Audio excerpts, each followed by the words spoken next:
Bonjour tout le monde, nous allons nous lancer dans notre deuxième test statistique dans cette formation. Nous allons tester le lien entre deux variables qualitatives. Là encore, nous partirons d'un exemple. Nous allons formuler les hypothèses nulles et alternatives. Nous allons commenter la p-value issue du test statistique pour décréter si l'effet est significatif ou pas. Voici la question et le jeu de données sur lesquels nous allons travailler. La survie des passagers du Titanic dépend-elle de leur classe? Vous voyez que dans cette question, vous avez deux variables qui sont sous-entendues, donc survie et classe. Donc ces deux variables sont représentées ici sous forme de tri croisé ou de tableau de contingence. La variable survie est représentée en ligne. C'est une variable à deux modalités, la modalité non et la modalité oui. La variable classe est représentée en colonne. C'est une variable qualitative à trois modalités, classe 1, classe 2 et classe 3. Les chiffres à l'intérieur de ce tableau de contingence correspondent aux effectifs de passagers. Par exemple, il y a 181 passagers de 3e classe qui ont survécu. Il y a 158 passagers de la seconde classe qui n'ont pas survécu. Nous allons poser les hypothèses nulles et alternatives qui vont entrer en jeu dans le cadre de ce test. Selon l'hypothèse nulle, il y a indépendance entre les lignes et les colonnes de ce tableau de contingence. En gros, il y a indépendance entre la survie et la classe. Donc, la survie ne dépend pas de la classe. En d'autres termes, les proportions de survivants à travers les classes restent égales. On revient à cette idée d'égalité dans le cadre de l'hypothèse nulle. Vous voyez ?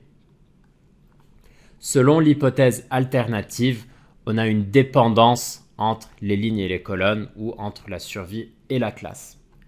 En d'autres termes, la proportion de survie change en fonction de la classe. Justement, ces proportions de survie, on pourrait les calculer dans un cadre purement descriptif de la relation entre les deux variables. Voici ce que ça donne en termes de proportion ou pourcentage colonne. Donc dans la première classe, j'ai 62% de survivants et 38% de décès. À l'opposé, en troisième classe, j'ai 74% de décès et 26% de survie. Déjà à première vue, on voit qu'il y a un contraste assez saisissant du taux de survie à travers les classes. On peut s'attendre peut-être à ce que le test statistique nous dise qu'il y a une dépendance significative entre la survie et la classe. On peut s'attendre à ce que le test statistique renvoie une p-value très faible qui nous fait rejeter l'hypothèse nulle selon laquelle les proportions de survie sont égales. Alors, quel test statistique choisir? Je vous propose de revenir sur le fameux guide compact de choix de test. Ici, clairement, nous étudions le lien entre deux variables qualitatives, la survie et la classe. Le test le plus couramment utilisé dans cette situation, c'est le test du qui-2.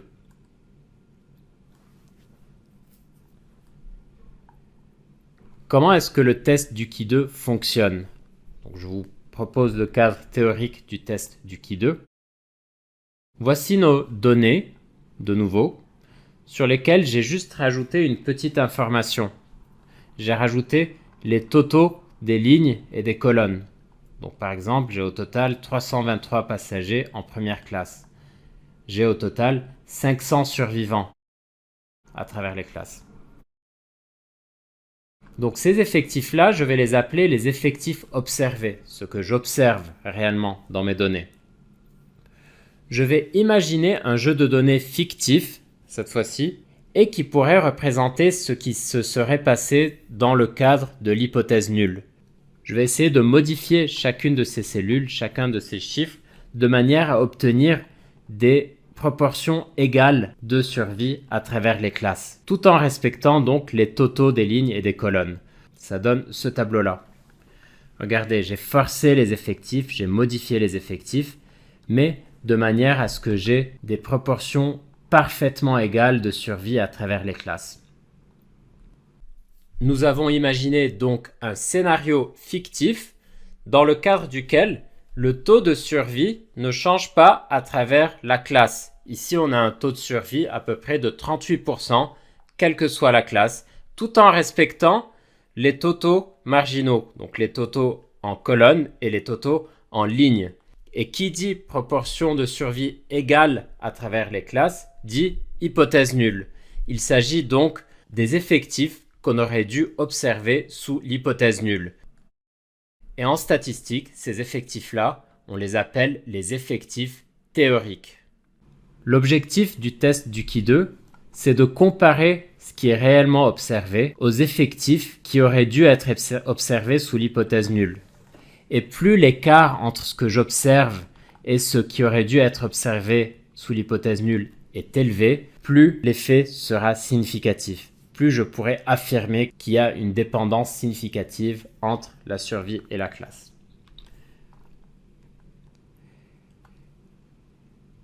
Le test d'Uki 2 va calculer une statistique qui s'appelle le Ki 2, qui représente l'écart entre les effectifs observés et les effectifs théoriques. Donc voilà comment cette statistique s'écrit de manière assez simple. Donc on va calculer la somme des différences entre effectifs théoriques et effectifs observés élevés au carré qu'on va diviser par les effectifs théoriques. Mais ça, évidemment, c'est le logiciel qui s'en charge. Et au fait, plus l'écart entre ce qui est attendu sous l'hypothèse nulle et ce qu'on observe est élevé, plus la p-value sera faible. Plus je pourrais dire avec fermeté, avec assurance, qu'il y a un lien significatif entre la survie et la classe. Les logiciels de statistique donc vont vous renvoyer cette fameuse p-value. Et si la p-value est inférieure au seuil de risque alpha, ce qui est le cas ici, vous pouvez rejeter l'hypothèse nulle et accepter l'hypothèse alternative. Donc dans ce cas-là, la p-value est inférieure à alpha. On peut rejeter l'hypothèse nulle en prenant un risque extrêmement faible de nous tromper. Et on peut donc accepter l'hypothèse alternative et dire que la survie est significativement liée à la classe. Dans la prochaine vidéo, nous allons mettre en place un test statistique pour tester le lien entre deux variables quantitatives cette fois-ci. Vous souhaitez aller plus loin? Inscrivez-vous à ma formation gratuite et complète aux statistiques avec R que vous trouverez sur le site statistiqueformation.fr. Vous y trouverez de nombreuses ressources, dont 8 heures d'enregistrement vidéo, les PDF des présentations de mes vidéos et des dizaines de lignes de code que vous pourrez télécharger et adapter à vos propres problématiques et données. Je vous mets le lien vers la formation dans la description de la vidéo.